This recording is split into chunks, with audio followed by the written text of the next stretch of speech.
Must be you. No, that man was passing them out. Right, I've got. And he gave 2 minutes. I've got.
Please rise and join me in the Pledge of Allegiance.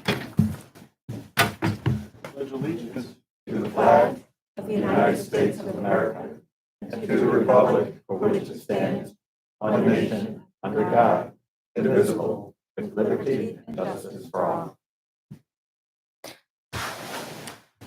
Okay, I would like to welcome everyone and thank you for attending this regularly scheduled BG City Council meeting. Okay, could you call the roll? Dennis, Present. Harold, Here. Hollenbaugh, Here? Phipps, Here. Robinette, Here. Roland, Here. Zanfordino. Here. Okay, the minutes from our meeting on April 19th were distributed for your perusal. Prior to this meeting, are there any additions or corrections to the minutes? Seeing none, do I have a motion to approve? So moved. Second. Properly moved and seconded. All in favor say aye. Aye. Opposed, same sign. Okay. Okay, do we have any correspondence this evening? I have two items this evening. First one is a listing of the budget transfers to be made for the month of May, which I distributed to you prior to the meeting for your approval. Okay. Do I have a motion to approve the budget transfers? So moved. Second. Okay, properly moved and seconded. All in favor, say aye. Aye. Opposed, same sign. And the second item I have is a petition to vacate an alley. And this was received by me on April 22nd and sent to the staff. And your role in this at this point is to refer it to the Planning Commission. Let's refer that to the Planning Commission. That's all I have. Okay. Brings us to the introduction of new legislation.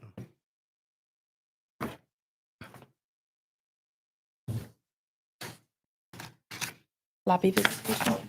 Oh, did I go out of order? You do. Almost. Sorry. Lobby visitation. Is there anyone? The first person is Joseph DeMar. You could please come to the podium and state your name and address for the record. Sure. My name is Joseph R. DeMar, and my address is 517 South Main Street here in Bowling Green. And, just a second here. All right. So it was about 3 months ago that I first approached this board to inform you of a new policy put in place by the City of Bowling Green Board of Utilities that penalizes solar power installations, rooftop solar. And I have to apologize if I'm a little under the weather here. I just got my COVID shot a few days ago. I'm not 100%.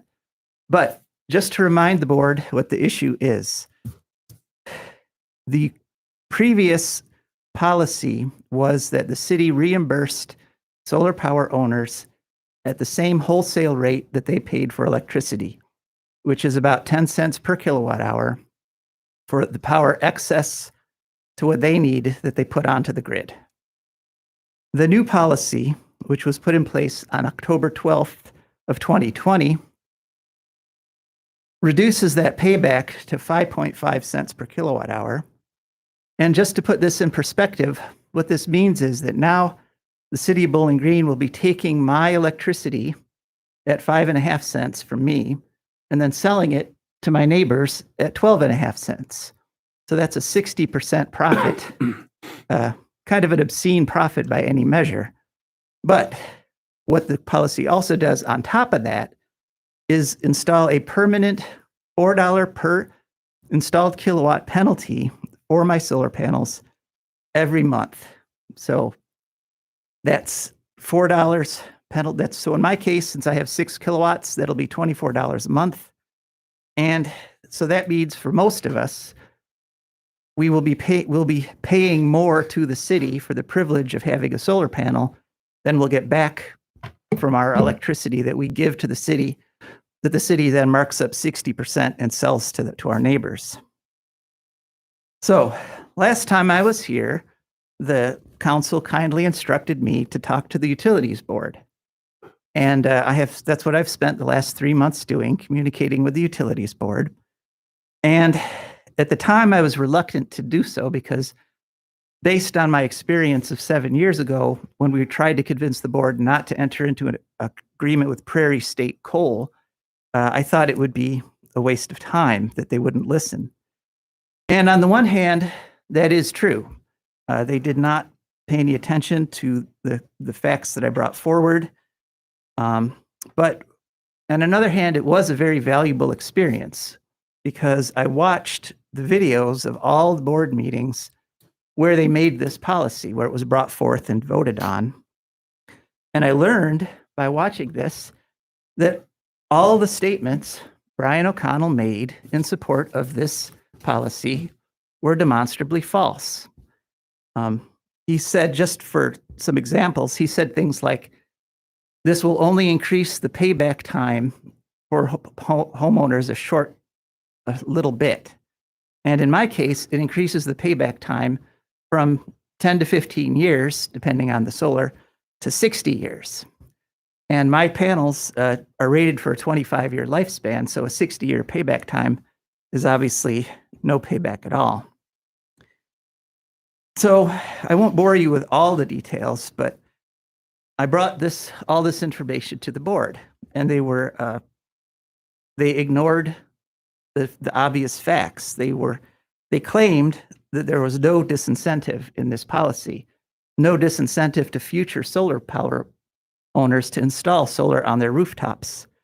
But I just today talked to Jim Tramvesky, who had a solar system ordered, but once these new figures came out, once this new policy was put in place, he canceled the order because he could no longer justify it economically.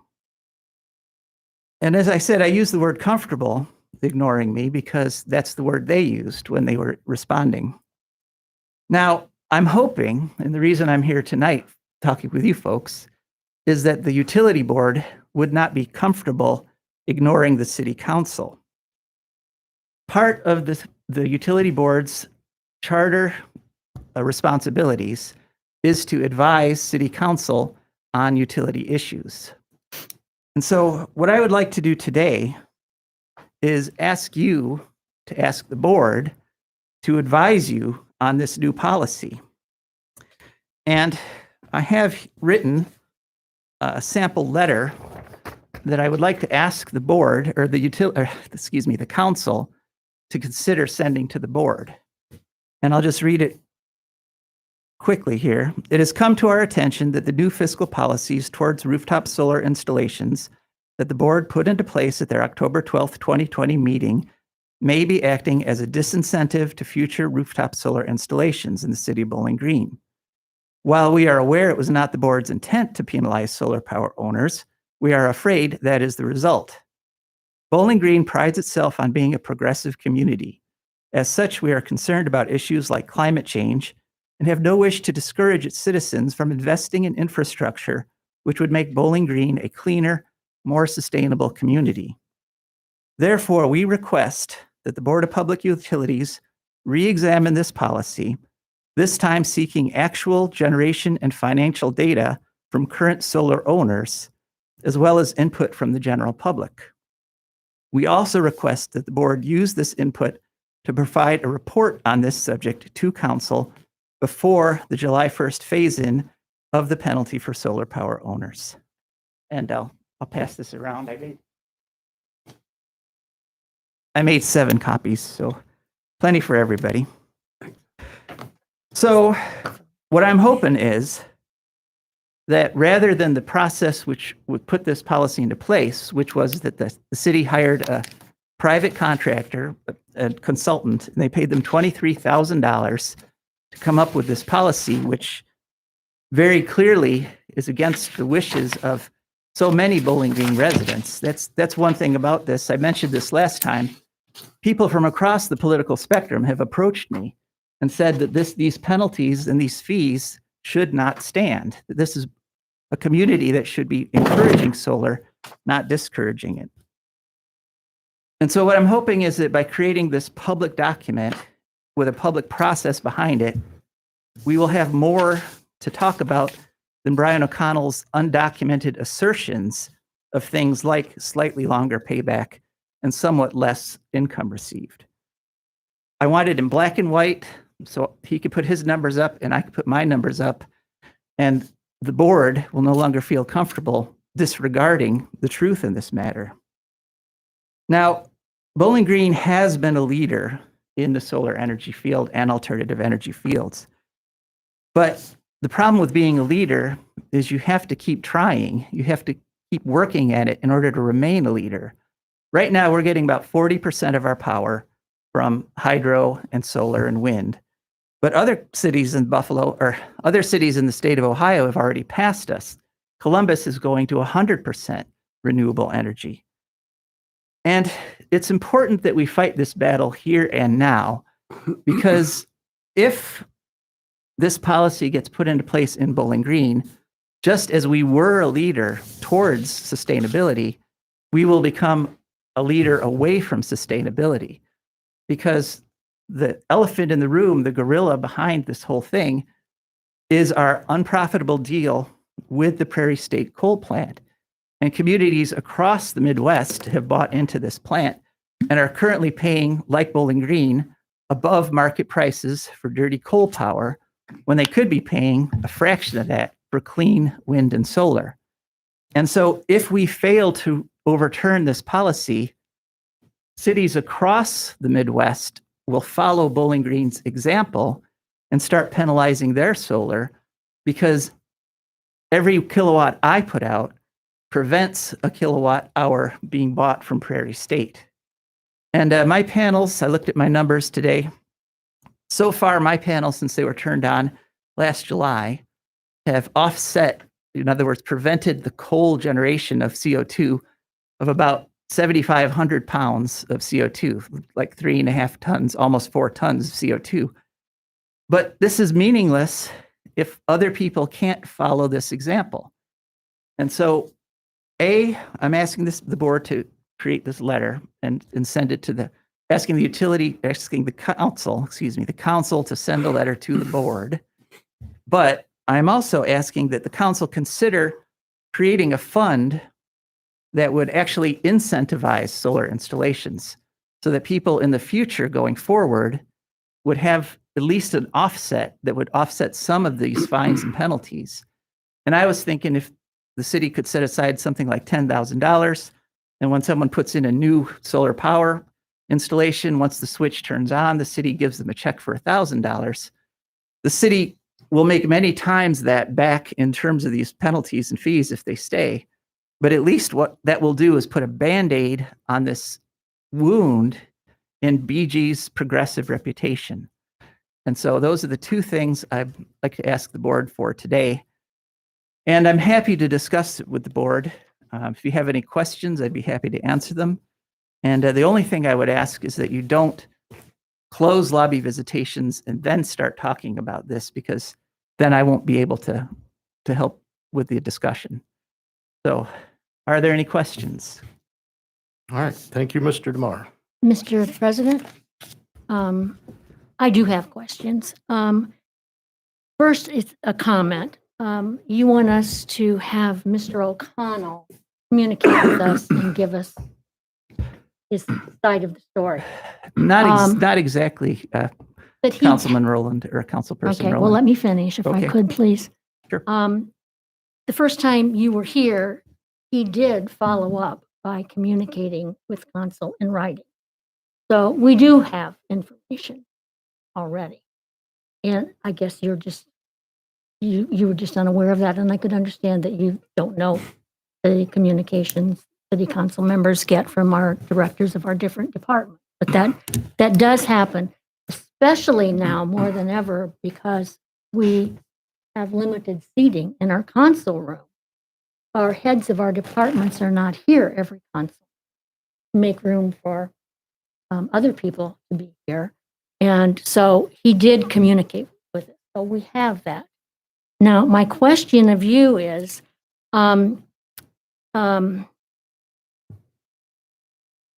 electric cars are in the future said to be more highly manufactured. And for that or many more are going to be manufactured. And for that reason, there's a lot of discussion on TV and talk shows about the fact that people who purchase an electric car need to realize that they are going to pay a little bit more for their licenses for their cars because they're not using the gas, but they're using the highway. They're using the infrastructure that all taxpayers have paid. So I would like to ask you how in your case, this differs from your energy. Are you producing so much energy that you are using none of the city electricity at all? Well, Councilwoman Rowland, I answered that question when I was speaking to the Utilities Board, and there's two parts to the answer. Mm-hmm. One part is the electricity that I produce, and the other part is the electricity from the city that I use. Yes, I understand. There's two different things. Right. So the amount of the electricity that I produce above what I need that goes to the city gets marked up 2.5 cents every kilowatt hour. And do you know about how much that is? Let's see, that would be, let's see, I do have those numbers. Wait just a moment.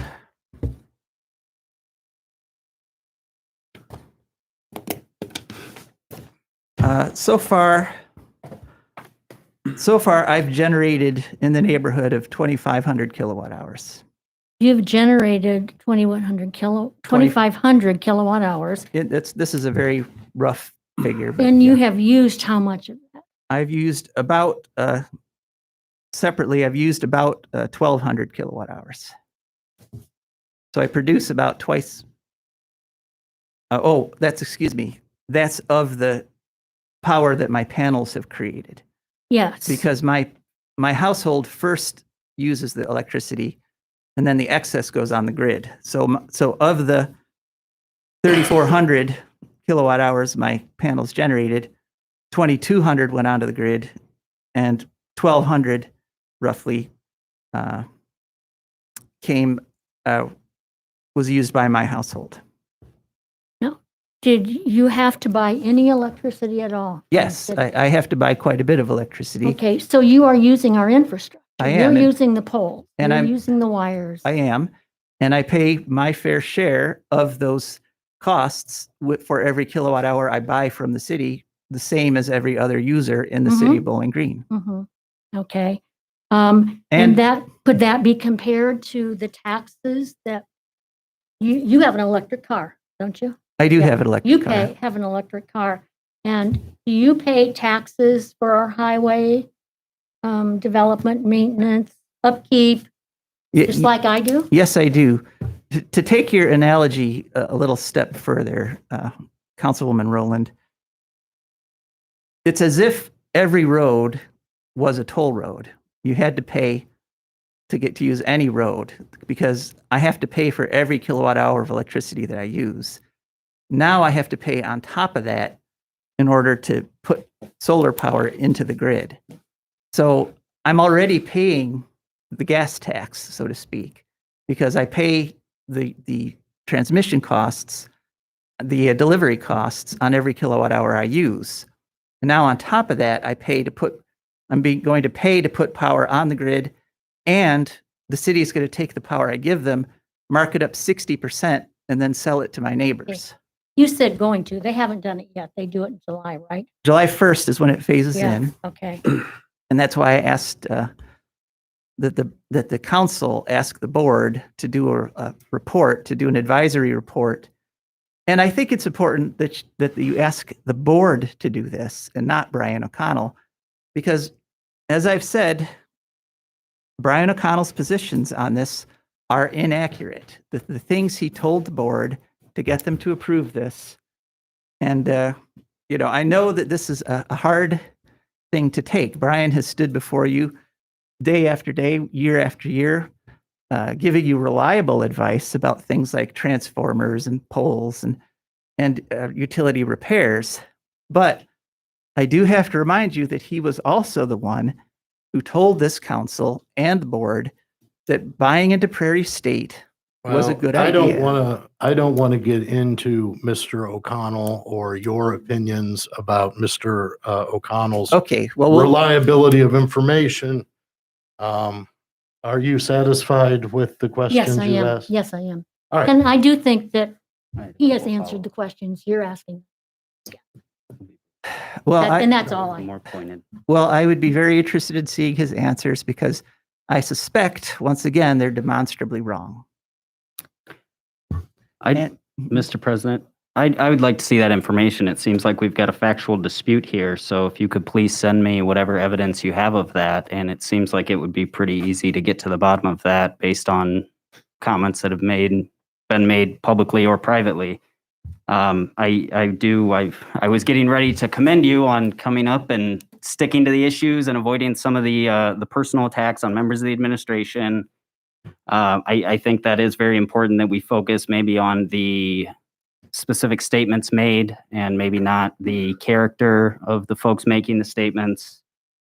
I do support what you're saying here. I think that however we want to justify this, what we are doing is removing an incentive for folks to invest in rooftop solar. You know, whether we're going to replace that with another subsidy, you know, we can talk about that, but that is what we are doing. So while I might not agree with all of the delivery, I do think that you're making several good points here. It is, as we have established, outside of our control, and you know, I'll look at this more closely, and whatever sway we may have over the Board of Public Utilities, great. I would note, though, that the reason that the Board of Public Utilities is independent is to avoid exactly what we're talking about right now. So I will do what I can to help you with this, but you know, this is by design, it seems, and not a fault with the system. Well, Mr. President, just a quick comment. I don't want to talk about characters or information or disinformation.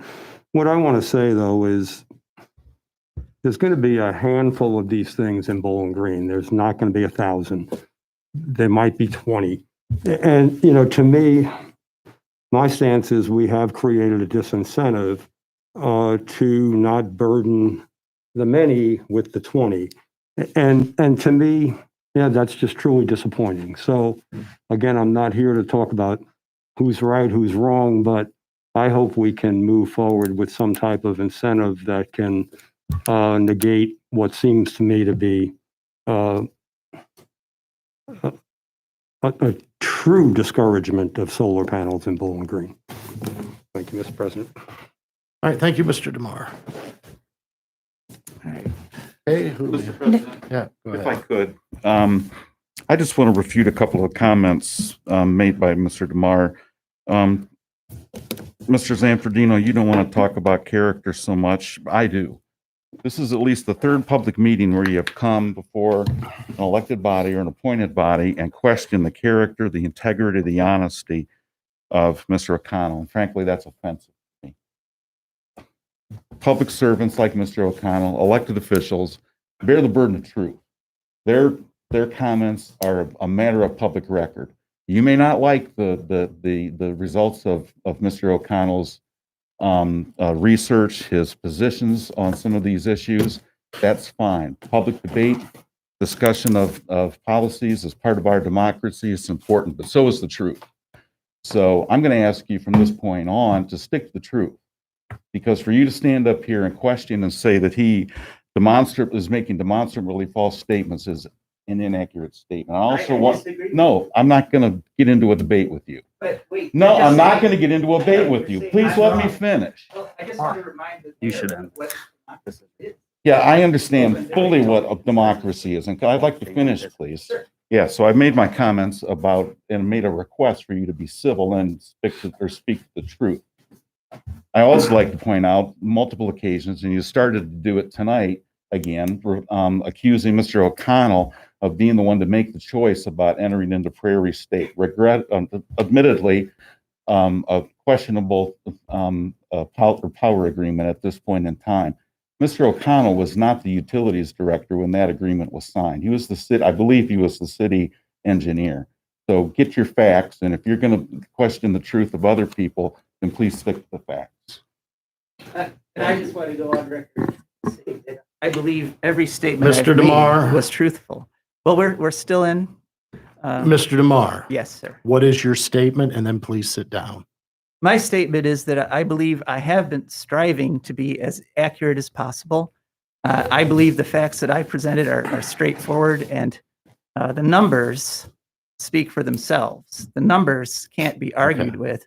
This is a disincentive that was pushed forward by Mr. O'Connell. All right, thank you very And, much. We don't need to question my veracity any more than you are so eager to defend Mr. O'Connell's. The Mr. next- President? No, Thank we are you. done. Okay. The next person is Beatrice Maya. I hope I pronounced that correctly. I'm Beatriz Maya, Director of La Conexión. I live on 809 North Winter Garden Road in Bowling Green. I'm here to talk about the introduction and first reading of ordinance amending section 153 and ordinance amending and adopting chapter 39. Okay. Well, we want to thank the President of Council, Mark Hollenbach, for introducing these amendments today to the current anti-discrimination ordinance. And we want to offer some background on how this came about. The whole process started 2 years ago after the violent hate crime committed against 2 young Latinos at the Bowling Green Waffle House in March 2019. La Conexión organized several community conversations to explore ways of addressing and preventing hate crimes. During those conversations, many residents expressed a desire to find a way to help business owners and employees become prepared to take action in the case of subsequent similar incidents. They also wanted the city of Bowling Green to have more tools designed to deal with the perpetrators of such crimes. Hate crimes were not new to Bowling Green or to Northwest Ohio. During the community conversations and in presentations to City Council, many local residents share personal stories of incidents of harassment, hate, and bullying in our community that had gone unaddressed. Statistics from 2018 showed Ohio ranking 8th among all 50 states for incidents of hate crimes. In addition to the Waffle House hate crimes, numerous other hate crimes had been reported in the area around the same time. You might remember hate graffiti in Perrysburg and other attacks on a synagogue and arson against an Islamic center. A policy committee established as a result of the community conversations that we held began working on improvements to the existing anti-discrimination ordinance. We want to thank members of council, Mayor Spacker, Chief Hetrick, and Attorney Mike Marsh for your valuable feedback along the process. And other members of the committee are here to address other details. Thank you. Thank you very much. The next person is Daniel Gordon. If you could please state your name and address for the record. Happy to. Daniel Gordon, 249 Crim Street.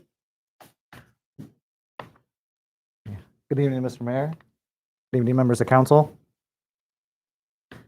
So to follow up on what Beatrice said, in the 2 years since the Waffle House incident, we've seen more incidents of hate crimes and discrimination, including the killing of George Floyd and other Black lives, and harassment of Asian Americans during this pandemic.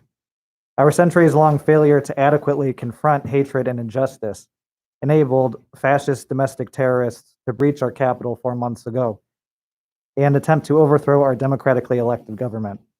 Many came armed with guns, bombs, or zip ties, carrying Confederate flags and dressed in neo-Nazi garb, saying things like Camp Auschwitz staff, and that the number of Jews murdered in the Holocaust wasn't enough.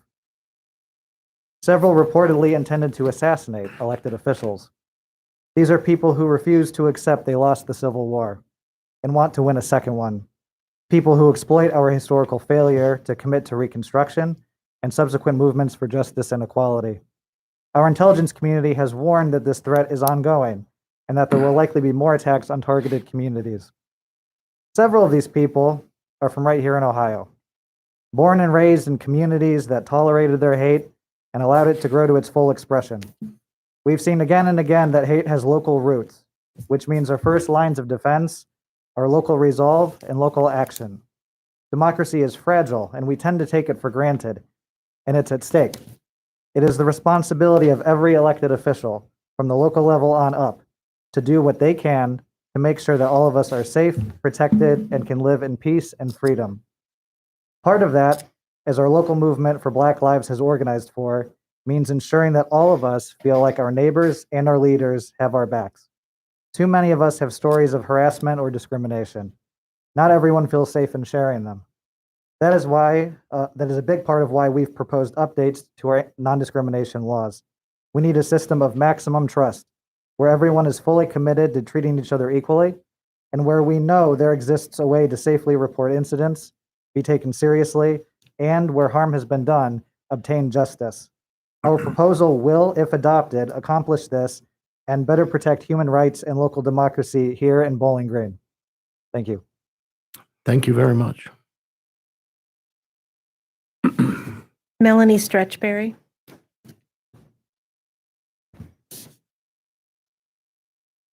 Mr. President, members of council, Mayor Osbacher, thank you for the opportunity to follow. Over the past 2 years, La Conexión has worked with leaders from across Bowling Green. Just for the record, Oh, I'm sorry, I forgot my address, didn't Right. I? I live here. 924 Deer Ridge Run, Bowling Green, Ohio. My apologies. No, I'm sorry for interrupting. Go ahead. Over the past 2 years, La Conexión has worked with leaders from across Bowling Green to develop recommendations for improving the existing non-discrimination ordinances. The goal of these improvements was to more accurately reflect the diversity of our community, to create a more accessible and accountable process for handling complaints, and to incentivize local businesses and employers to provide their employees with the education and guidelines necessary to respond when incidents of hate or discrimination occur. Our first recommendation was to expand the list of current protected classes to include ethnicity, immigration status, and source of income. Ethnicity is a separate and distinct concept of different than the concept of race, and we felt it was an important distinction given that it is included in most state and federal policies separate from race and serves to connect people on a cultural level, as opposed to the color of their skin. The inclusion of immigration status as a protected class is important, particularly here in Bowling Green, where we have made a commitment to welcoming and retaining people who are immigrants. And finally, the category of source of income ensures that when a service requires financial qualification, such as qualifying to rent a home, the source of that income cannot be a negative. This means that disability income, housing vouchers, and other forms of aid must be counted towards eligibility in the same way that income from employment would be. We also recommended that the language be changed to include individuals perceived to belong to one of these protected classes. For example, during the incident at the Waffle House, the 2 young men were perceived by the attackers as being immigrants. In reality, neither young man was an immigrant, and they were both students at Findlay High School. The version being considered today includes all 3 of these protected classes, as well as a change in the definitions to ensure that both actual and perceived members of these classes are protected. Both of these important updates have been included in the version being presented to council today, and we stand firm in supporting the adoption of these changes. Thank you. Thank you very much. Amanda Sacro. If you could state your name and address, please, for the record. Say it correctly, maybe. Hi, I'm Amanda Shacko. I live at 710 Scott Hamilton here in Bowling Green. And thank you for having me here. And I'm going to continue with, along with what we've already been discussing here. The second part of our recommendation was to transform the reporting process to make it a safer way to report. Under the existing ordinance here in Bowling Green, reports were to be made to the city administrator. During our community conversations, it became clear that many of the people who shared stories were either afraid to come forward or didn't know that they had the right to, making it very clear that we needed to create a more definitive way for people to do so. That concern only became more clear as the events surrounding the death of George Floyd emerged. During the protests here in Bowling Green and the conversations that happened afterwards, we heard from people of color again and again who felt that they were experiencing discrimination from our police department or from other businesses, but felt that the concept of reporting to the police was unsafe and felt that justice wouldn't be served. For this reason, we felt it was important to make sure that the reporting system was more accountable to the public and transparent. And when we talked about this update, if individuals don't know where to report and don't do so out of fear, then the ordinance remains powerless. While we looked at a number of options, given the size of our community and the structure of our local government, we recommended a panel of individuals. The final solution represented in today's proposal consists of the city administrator, a member of council who can be held accountable through public elections, and a member of the Human Relations Commission or an appointee of their choosing. The panel is also authorized to engage experts and advisors to help them in aiding in dealing with these complaints. Although it is not specifically outlined in today's proposal, we'd like to take this moment to strongly recommend that when this panel convenes, that they ensure that they leave space for amongst those experts for advocates of the impacted communities, because they can help inform better long-term solutions so that the issues cannot reoccur. Thank you very much. Thank you very much. Janet Parks.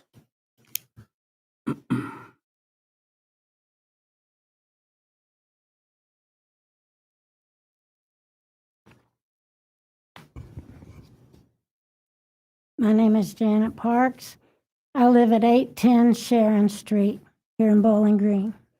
Good evening. Thank you again for having us here tonight.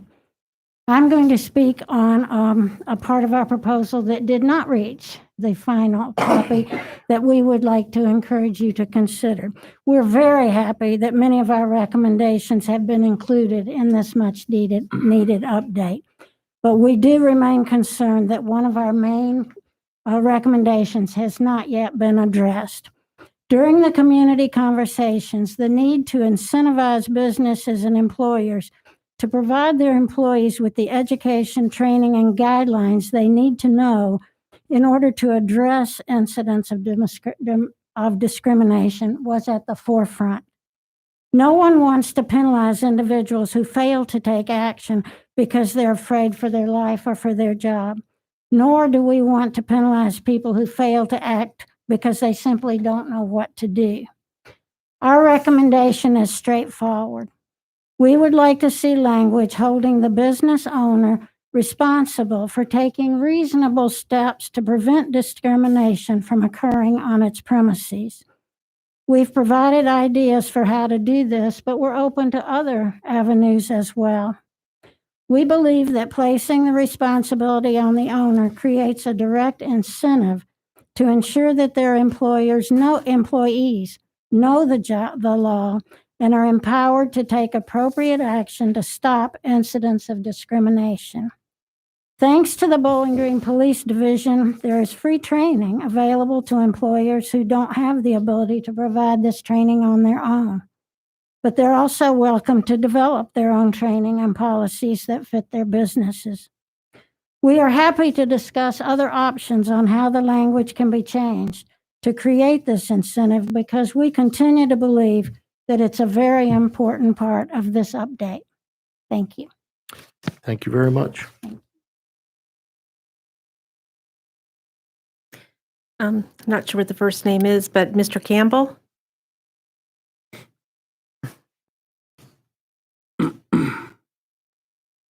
My name is Earl Campbell. I don't live here. I live in Perrysburg. My address is 29774 Fox Hill Road, Perrysburg.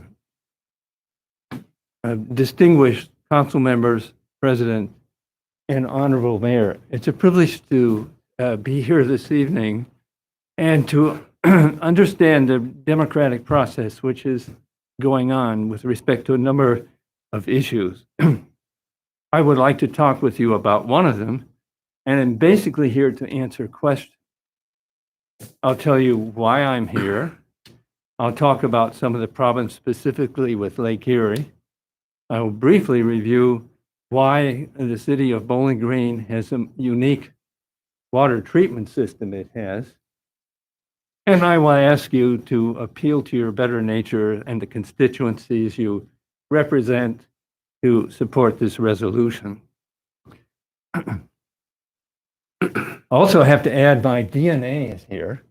My grandfather put in the plumbing of the county courthouse. My dad went to a grade school here.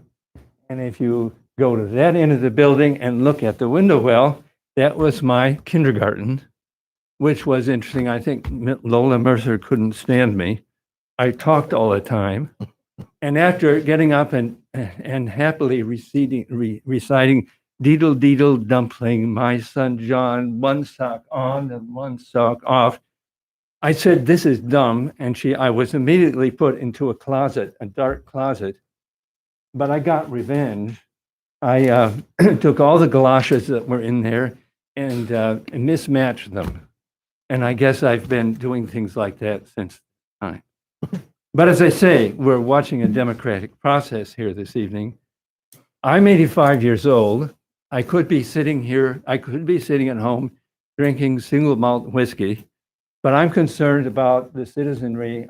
I have no grandchildren, but I'm concerned about life in this area, and I'm concerned about health. And as some of you know, I'm a retired professor of medicine from the medical school. Let me recite just succinctly a very few facts about the problem that Lake Erie has with the cyanobacteria. The harmful algal blooms are not algae at all, they're bacteria. That's why you use the adjectival form algo. The microcystin that is being produced at the moment, I will speak to more succinctly in a moment. But just in case you might not have had a chance to look at the voluminous materials I've already sent to you, Lake Erie is the 12th largest freshwater lake in the world. 11 million people drink the water from it. $123 million are lost because of the compromise of the fishing industry at this time. And there is a history of Lake Erie's water being cleared up. When I was in, I guess, middle school, another friend and I decided we would try to swim across Lake Erie. We didn't get very far, not probably because we weren't very good, but one of the problems was we ran into great clods of algae, and it impeded our swimming. Probably saved our lives because we turned around and came back. But that disappeared because of the Clean Water Act and the fact that phosphorus was basically removed from sewers, from sewage going into the lake, and also from laundry soap. And it was very effective. The lake came back, and Lake Erie became the walleye capital of the world, in a sense. Things have, as you know, happened. And I won't go through the details of how they happened and who was involved. I will only point out to you that we've spent approximately $2 billion, that's B, not M, for programs primarily for agricultural best management to reduce phosphorus. And it's not happened. And I will quote briefly in a moment from an article in the Toledo Blade about this from last Saturday. In 2014, 500,000 people were unable to use the water. They were told to be very careful about such things as even washing. Now, Bowling Green was a little bit more than lucky in that instance because of foresight that had been exercised by people such as you, and I'll come to that in a moment. This problem has progressed, and now I quote the article from the article in the Toledo Blade, and it's a Saturday essay by Jeff Reuter. Those of you who are affiliated with Ohio State will recognize him as the person who was head of Stone Labs, very active in water policy. In this article, he points out, and I'm just giving you a few of the facts, there are tri-state guidelines, and there is an international guideline with respect to what we should be doing with phosphorus. The phosphorus should be reduced by 2025, 40%, at which point the problem with the cyanobacteria, microcystis and microcystin, should be significantly attenuated. We are way behind, and here's an interesting reason. Excessively high guidelines apply only to the highest animal operations, 700 dairy cows, more than 2,500 hogs, or 1,250,000 chickens. That constitutes a factory farm or a concentrated animal feedlot. How much fecal material does this produce? As much as the city of 40,000. What's happening to it? It happens to be our major problem. He goes on to point out that the Environmental Policy Law and Policy Center Working Group documented a 40% increase in the number of these large animal operations in the Maumee watershed from 2005 to 2018, and the number of animals, think of this, 9 million to 20 million animals. And it's all pouring onto the land and into the river and causing problems. He points out that, that Governor DeWine's H2O project is praiseworthy, but it doesn't prevent animal operations from continuing to apply too much manure. And the incentives for farmers are expensive for taxpayers. You and I are paying for somebody to poison our water. That's one way of looking at it. And is this basically fair? Another thing that is important to remember, and I'll go on to the part of this in a moment, is that when I talk about concentrated animal feedlots, those are ones that are qualified by law.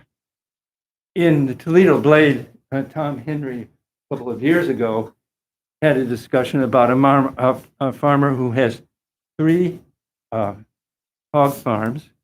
They are just one under the number required to qualify as a concentrated animal feedlot.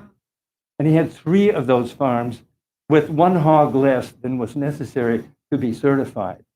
And there are increasing numbers of these in our watershed. And mind you, Jeff Reuter is somebody who's highly respected. You're going to see more about this in the press in the near future. A quick word about the microcystin. That is the toxin that's produced. You may not used to be thinking in figures like this. I'm not, but let me see if I can introduce with some clarity some concepts. Do you remember the U2 affair during the Eisenhower administration, when Gary Powers was in a very unusual plane that was secret, and it was the first test flight over to Russia. It could be discovered. This was not sponsored by the Air Force or the Army. It was a CIA operation. Person left from a base in Pakistan and was supposed to end up in Scandinavia. He got shot down, and he had agreed that if he was shot down and was alive, he would kill himself. How would he kill himself? He had a coin about the size of a quarter. I don't have my quarter with me. And it had a little wedge, which he would remove. He would stab himself anywhere with it and would be dead very soon. What was the toxin? This toxin was weapons grade, called saxitoxin. Microcystin is only a little bit less harmful than that. So this gives you an idea of what we're dealing with this sort of a problem. I gave some of you an article I wrote for the Perrysburg Messenger Journal a couple of years ago. It was reprinted by the Messenger Journal just this last week, and you can see a better copy if you go to their website. And I will just skip to the chase here. There is literature, and I quote that in the article and the information I gave you, very good literature from the Chinese, which point out in China there is a lake on which fishermen live. They eat the products of the fish from there. They eat the ducks that they obtain from there. Their food has a high diet from there. And that's a lake that has microcystis cyanobacteria all the time. The incidence of liver cancer 30 times higher than of Europe. That's a well-established fact. The figures are indefatigable. Another study in China, in the Three Rivers area, looked at Chinese adolescents, some of whom got water from sources that were very good, some of whom got water from rivers that were intermittently polluted with microcystis, and some who were in areas that had a high concentration. The latter two group liver chemistries were abnormal.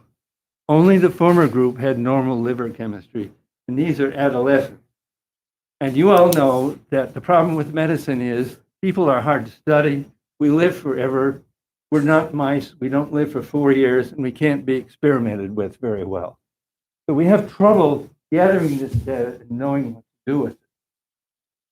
About acute high exposures, and I cite the reference in this information I gave you, in a dialysis unit in Brazil, 50 people died from acute liver failure whose dialysis machines were exposed to purely purified water that had microcystis.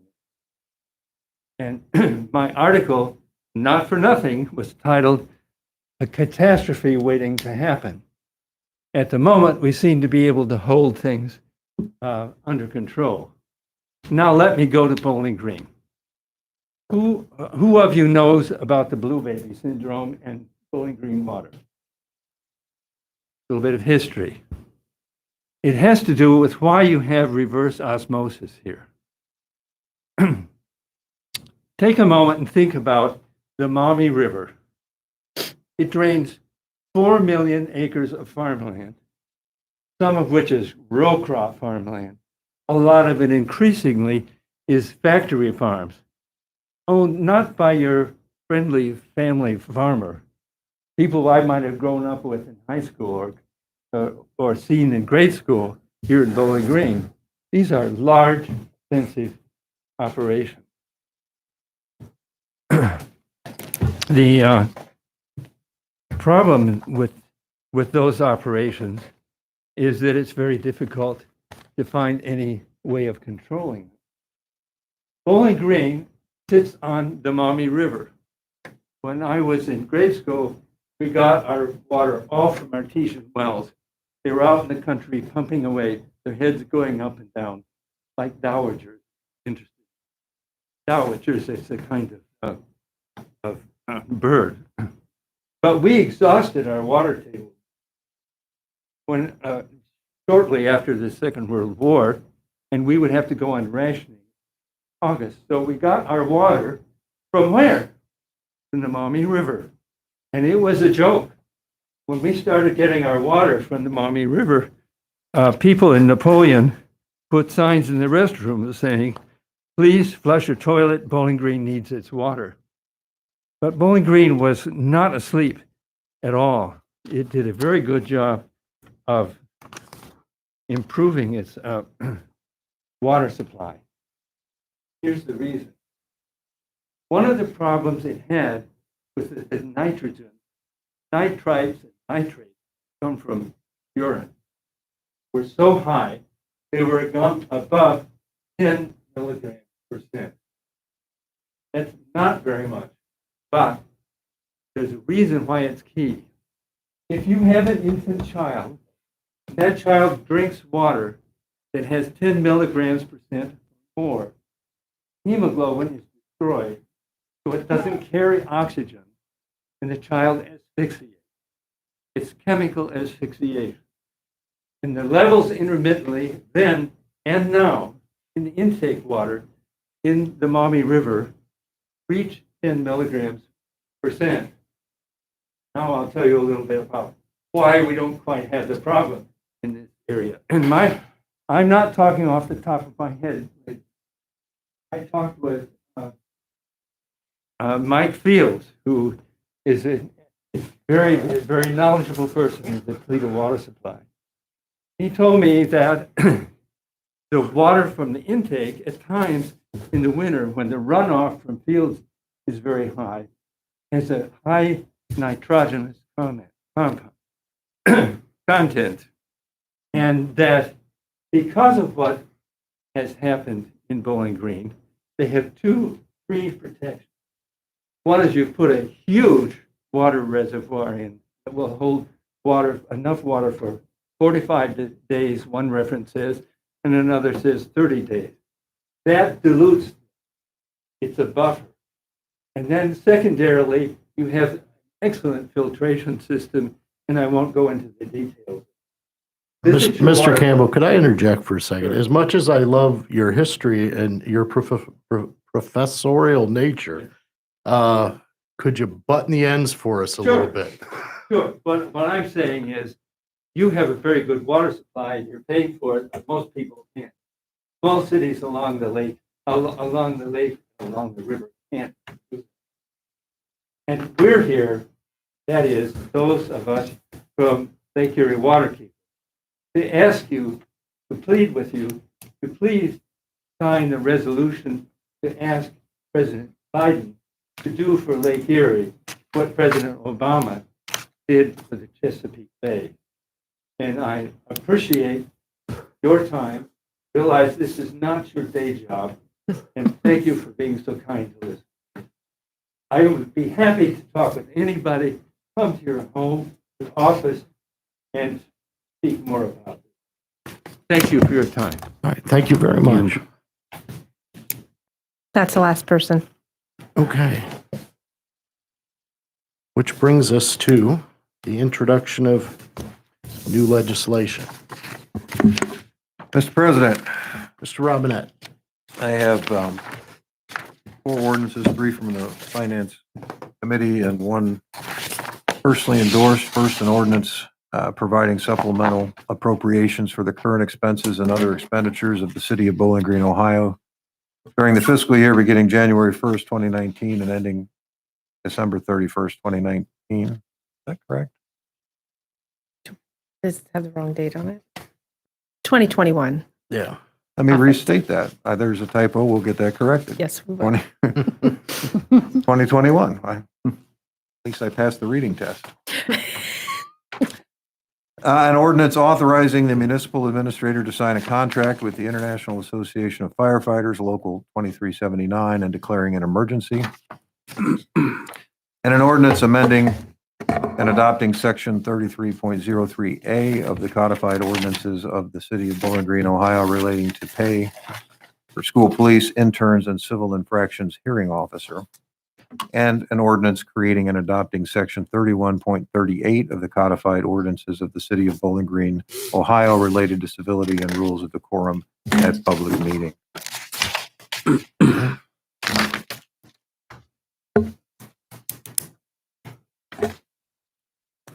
All right, then I have 2 ordinances from the Committee of the Whole. I have an ordinance amending and adopting Section 153.01 of the codified ordinances of the City of Bowling Green, Ohio, relating to the definition of discriminate or discrimination, and amending Section 153.02 in multiple sections to effectuate said new definition.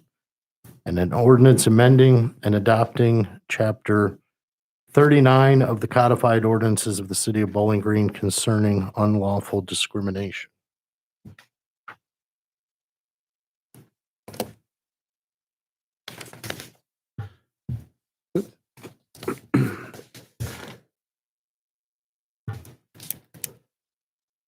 I believe that's everything. So, That okay. Brings us to official reports, Mr. Mayor. Good evening, everyone. It's good to see the band back together again. First time in, I think, more than a year. It's good to see you all. I just wanted to follow up very briefly to the Council Sustainability Committee meeting that took place prior to this meeting, pointing out that I was happy to share on behalf of the Sustainability Advisory Committee the results of their report with council last week and my initial response to that report. I just wanted to take a couple of minutes to acknowledge the hard work and the dedication of all these committee members. Very important topic. Their work was difficult to begin with and made more difficult by the challenges associated with COVID-19 and inability to meet as a group.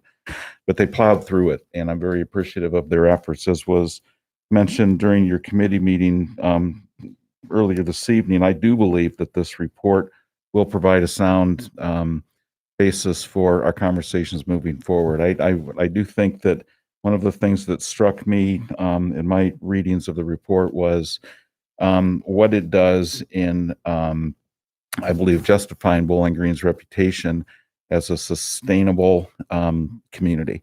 We're proactive. We're leaders in Northwest Ohio in sustainable efforts. Having said that, there's work yet to do, and the committee, I think, did a nice job of identifying some opportunities for us as a community. So I look forward to working together with council to continue to address these really important issues and see what we can do to continue building on Bowling Green's reputation. That completes my report, subject to any questions that you may have. Are there any questions for the mayor this evening?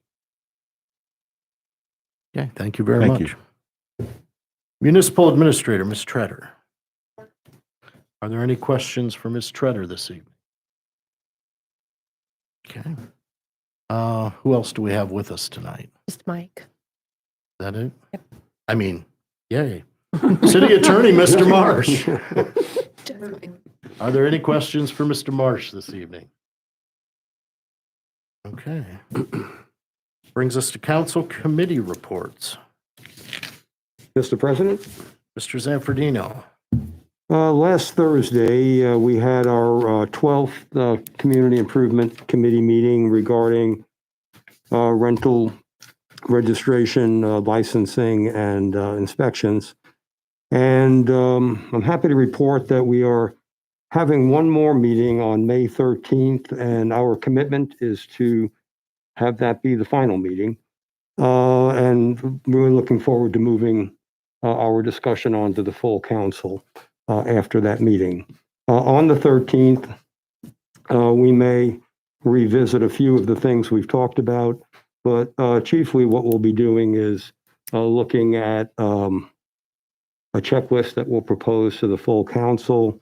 I have routed the draft of the city's checklist to both the Landlord Association and the Eastside Neighborhood Group.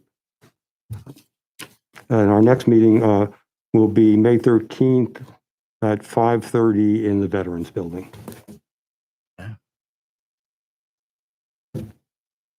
Are there any other council committee reports this evening?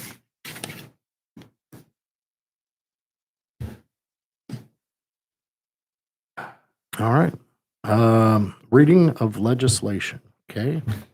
Legislation for first reading. Ordinance number 8930 for first reading. Ordinance providing supplemental appropriations for the current expenses and other expenditures of the City of Bowling Green, Ohio during the fiscal year beginning January 1, 2021 and ending December 31, 2021. Mr. President, Mr. Robinette. I move to suspend the rules and give ordinance 8930 its second, third readings. Second. Properly moved and seconded. Kay, could you call the roll? Harold? Yes. Hollenbach. Yes? Phipps. Yes. Robinette. Yes. Roland. Yes. Zanfordino. Yes. Dennis. Yes. Okay, the rules are suspended for ordinance 8930. Ordinance number 8930 for second and third reading. Ordinance providing supplemental appropriations for the current expenses and other expenditures of the City of Bowling Green, Ohio during the fiscal year beginning January 1, 2021 and ending December 31, 2021. Mr. President, Mr. Robinette, I move to adopt ordinance 8930. Second. properly moved and seconded. Is there any discussion? Okay, Hollenbach. yes? Phipps. Yes. Robinette. Yes. Roland. Yes. Zanfordino. Yes. Dennis. Yes. Harold. Yes. Okay, ordinance 8930 is adopted. Ordinance number 8931 for first reading. Ordinance authorizing the municipal administrator to sign a contract with the International Association of Firefighters, Local 2379, and declaring an emergency. Mr. President, Mr. Robinette, I move to suspend the rules and give ordinance 8931 its second and third readings. Second. properly moved and seconded. Okay, Phipps. Yes. Robinette. Yes. Roland. Yes. Zanfordino. Yes. Dennis. Yes. Harold. Yes. Hollenbach. yes. The rules are suspended for ordinance 8931. Ordinance number 8931 for second and third reading. Ordinance authorizing the municipal administrator to sign a contract with the International Association of Firefighters, Local 2379, and declaring an emergency. Mr. President, Mr. Robinette, I move to adopt the emergency clause for ordinance 8931. Second. properly moved and seconded. Okay, Robinette. Yes. Roland. Yes. Zanfordino. Yes. Dennis. Yes. Harold. Yes. Hollenbach. yes. Phipps. Yes. Okay, the emergency clause is adopted for ordinance 8931. Mr. President, Mr. Robinette, I move to adopt ordinance 8931. Second. okay, properly moved and seconded. Is there any discussion? Okay, Roland. Yes. Zanfordino. Yes. Dennis. Yes. Harold. Yes. Hollenbach. yes. Phipps. Yes. Robinette. Yes. Okay, ordinance 8931 is adopted. Ordinance number 8932 for first reading. Ordinance amending and adopting section 33.03A of the codified ordinances of the City of Bowling Green, Ohio related to pay for school police, interns, and civil infractions hearing officer. Ordinance number 8933 for first reading. Ordinance amending and adopting section 153.01 of the codified ordinances of the City of Bowling Green, Ohio relating to the definition of discriminate or discrimination, and amending section 153.02 in multiple sections to effectuate said new definition. Ordinance number 8934 for first reading. Ordinance amending and adopting chapter 39 of the codified ordinances of the City of Bowling Green, Ohio concerning unlawful discrimination. Ordinance number 8935 for first reading. Ordinance creating and adopting section 31.38 of the codified ordinances of the City of Bowling Green, Ohio related to civility and rules of decorum at public meetings. Legislation for second reading. Ordinance number 8920 for second reading. Ordinance amending and adopting sections of chapter 30 of the codified ordinances of the City of Bowling Green, Ohio regarding departmental organization. Ordinance number 8921 for second reading. Ordinance amending and adopting section 30.11 of the codified ordinances of the City of Bowling Green concerning compensation for mayor. Ordinance number 8922 for second reading. Ordinance amending section 31.37B of the codified ordinances of the City of Bowling Green, Ohio regarding salary and duties of councilpersons. Ordinance number 8923 for second reading. Ordinance amending and adopting section 33.01 of the codified ordinances of the City of Bowling Green, Ohio regarding salary schedule established. Ordinance number 8924 for second reading. Ordinance amending and adopting section 33.18 of the codified ordinances of the City of Bowling Green, Ohio regarding salaried employees not subject to overtime pay.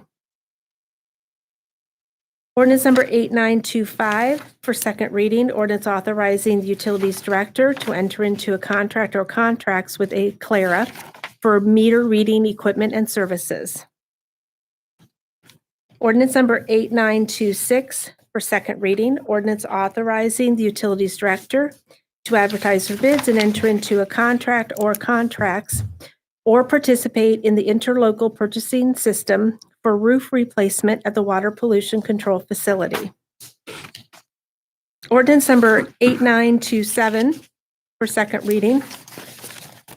Ordinance authorizing the Utilities Director to enter into a contract or contracts with Schweitzer Engineering Laboratories for engineering services and equipment related to electric substation monitoring and communications upgrade.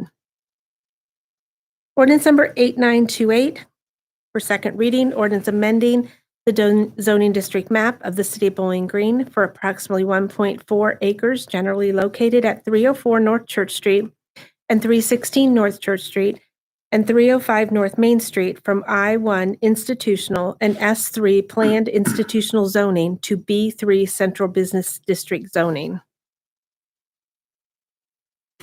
Ordinance number 8929 for second reading, ordinance creating and adopting Chapter 121 of the codified ordinances of the City of Bowling Green, Ohio regarding rental dwelling registration. Legislation for third reading. Ordinance number 8917 for third reading. Ordinance accepting annexation of approximately 18.51 acres of land in Plain Township, Wood County, Ohio, from City of Bowling Green et al. Petitioners. Mr. President, Ms. Phipps. I move to adopt Ordinance 8917 as amended by substitution. Thank you. Second?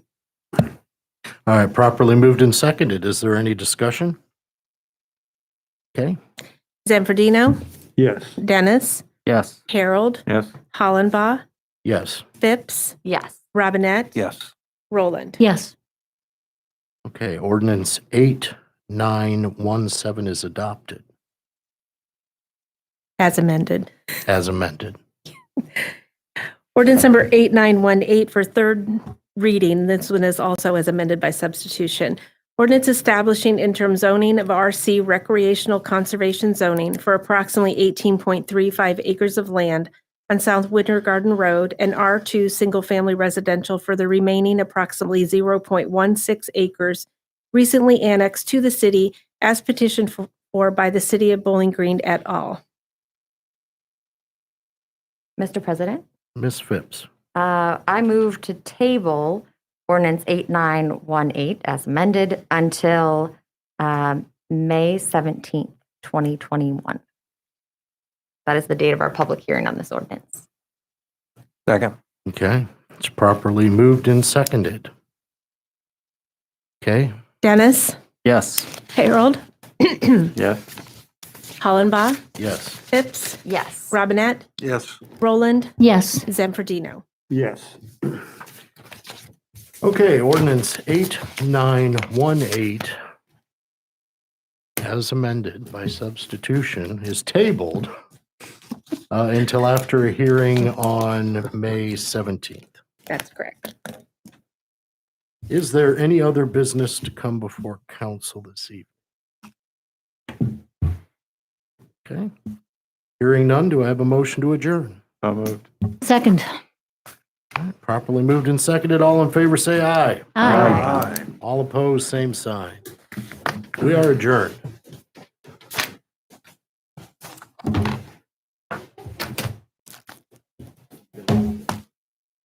What do you need?